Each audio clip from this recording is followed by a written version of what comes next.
Damos la bienvenida a Javier Díaz Jiménez, profesor de Economía en la Escuela de Negocios del IES. Muy buenas tardes, Javier. Muchísimas gracias por acompañarnos. Hola, buenas tardes. Encantado de estar aquí con vosotros. Estábamos comentando el déficit de Estados Unidos, Javier, que cae un 26% en enero y un 17% en el año fiscal.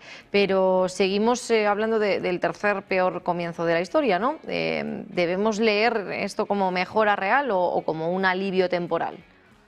Bueno, yo creo que es transitorio. Hay una parte que obviamente se debe a los aranceles, ¿no? A la recaudación de los aranceles y también a que todavía la Big Beautiful Bill de Donald Trump, que va a bajar los impuestos, va a bajar los tipos sustancialmente, sobre todo los tipos de los ricos. Lo que va a ocurrir es que la recaudación indudablemente va a caer en cuanto se haga efectivo cuando lleguen las declaraciones de este año, ¿no? Que en Estados Unidos es en abril. Entonces, yo creo que el déficit de Estados Unidos va a seguir siendo, este año no tengo ninguna duda de que crecerá con esta reducción, en este recorte en los tipos impositivos, y bueno, y sigue siendo un problema basado en que, bueno, pero ten en cuenta que al fin y al cabo Estados Unidos se financia emitiendo la moneda de reserva del planeta. En realidad ¿no? paga el déficit con cromos del coyote, vamos, billetes de $100 que bueno, pues que para algunos es lo mismo. Y mientras pueda hacer esto, porque fíjate que el nuevo gobernador o el nuevo presidente de la Reserva Federal, Kevin Warsh, probablemente él va a reducir el balance. Y si reduce el balance, quiere decir que tiene que vender deuda pública. Y si vende deuda pública, los tipos a largo claramente van a tener que terminar aumentando, ¿no? Entonces, yo, en fin, me apostaría 20 euros a que el año 26 cerrará con un tipo de la deuda pública a largo plazo, a 10 años, sensiblemente mayor del que tenemos ahora. También los ingresos por aranceles que estábamos viendo en el gráfico que hemos adjuntado han subido más de un 300% y bueno, superan ya los 120.000 millones. Pero ¿realmente están funcionando como un nuevo impuesto para cerrar el déficit? Bueno, mientras, claro, indudablemente la recaudación hasta ahora, esos son los números, esas cifras de recaudación, por supuesto que contribuyen, ¿no? Es un impuesto nuevo, es un impuesto, en fin, que lo terminan pagando se reparte entre los consumidores de Estados Unidos que van a ver los precios de los productos importados y de todas las mercancías que tengan un componente importado de todos los bienes que se producen en Estados Unidos, pero que tienen partes importadas, van a subir, y esa subida de precios es la parte de los aranceles que pagan los consumidores, y obviamente otra parte la pagan los productores, la pagan los importadores y lo repercuten a las empresas productoras. ¿Cómo se reparte un impuesto? Y al fin y al cabo el arancel es un impuesto sobre las importaciones. Depende de las elasticidades. Cuanto más inelástica sea la demanda o la oferta, pues más puedes pasar el precio, ¿no? Por ejemplo, si tú pones un arancel en una medicina, en un medicamento que te salva la vida, en una terapia contra el cáncer, pues puedes pasar todo el aumento del precio al consumidor, porque nadie va a dejar de comprar un medicamento que potencialmente le va a salvar la vida. Si es otra cosa de la que puedes prescindir, como las aceitunas rellenas, por poner un ejemplo, pues claramente ahí te cuesta más trabajo pasar el arancel, y el arancel lo repercute sobre los productores, ¿no? Y los importadores. Entonces, indudablemente, por ahora, el impacto fiscal, la política fiscal que ha hecho Donald Trump en este primer año de mandato ha sido inventarse un nuevo impuesto o subir una subida notable en los tipos de los aranceles, que son un impuesto, y de momento no ha tocado nada más porque todavía no ha entrado en vigor el resto de su paquete fiscal, que consiste en reducciones sustanciales de los tipos tanto del impuesto sobre la renta como del impuesto sobre sociedades. También te quería preguntar, sobre todo, los ingresos que crecen fuerte en Estados Unidos, ¿no? El gasto público que sigue aumentando, pero que, bueno, la duda está más bien en si Estados Unidos puede reducir ese déficit sin tocar el gasto estructural.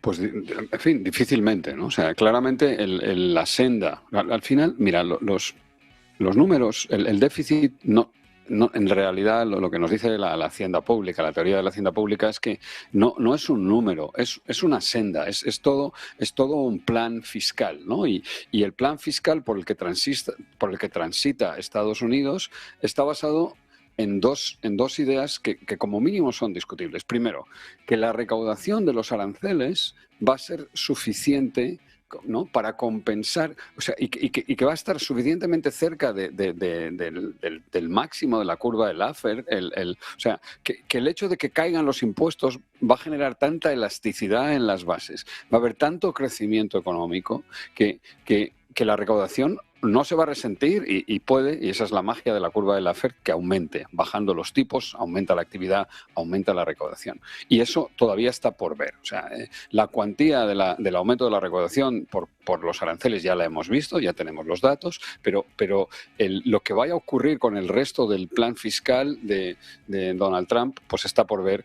Y a mí me parece que así, en fin, a primera vista, fíjate que hacer pronósticos es muy complicado, porque claro que importa cuánto crezca la economía de Estados Unidos. Si la economía de Estados Unidos sigue mostrando un comportamiento tan robusto, si sigue creciendo por encima del 3%, al 3,5%, al 4%, pues eso ayuda, ¿no? O sea, aumenta la recaudación indudablemente y diluye el impacto impulsa. O sea, es un impulso que no es fiscal, es un impulso económico que probablemente venga de la inteligencia artificial, que viene del desarrollo tecnológico, que viene de las grandísimas inversiones que hemos estado viendo, y eso va a cambiar el entorno, a pesar de que la política fiscal de Donald Trump está siendo irresponsablemente expansiva.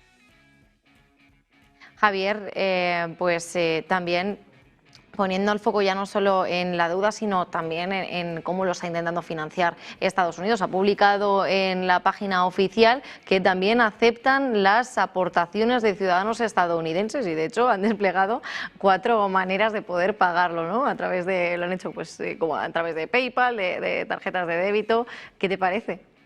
Bueno, ya sabes que no hay quinto malo. Ese refrán que no tiene que ver con que no es taurino, son los quintos del rey, ¿no? Todos los quintos que traían los galeones, ¿no? Pues no eran mal, ninguno era malo, venían más o venían menos, ¿no? Entonces no hay quinto malo, no hay recaudación mala, no hay donativo, porque en realidad estos son donativos patrióticos, ¿no? En fin, vender deuda pública en épocas de guerra, pues lo que se apela es al patriotismo de los ciudadanos, ¿no? Que contribuyan al esfuerzo bélico. Bueno, pues en este caso, que contribuyan al sostenimiento de las finanzas públicas de Estados Unidos, a pagar el déficit y a pagar la deuda pública. Fíjate que entre las nuevas financiaciones, entre el déficit y las refis, pues Estados Unidos tiene que ir al mercado a financiar cientos de miles de millones de dólares, ¿no? Y eso todos los años. Entonces, bueno, pues ¿por qué no lo vas a hacer? A mí me parece una buena idea, ¿no? Yo también lo haría. Otra cosa es cuánto vayan a recaudar, ¿no? Si la gente va a responder y en qué medida van a responder a esas medidas, que al fin y al cabo es como pedir una limosna, ¿no? O sea, solicitar la solidaridad de los estadounidenses. Si los ingresos por aranceles empiezan a desacelerarse, volveremos rápidamente a los déficits récord, porque aunque estaba mejorando ahora, pero bueno, sí, todo puede pasar, ¿no? Probablemente. Los ingresos por aranceles realmente, yo creo que lo más razonable es que se mantengan. Una vez que ya has subido los aranceles y los aranceles los dejas como están, ¿no?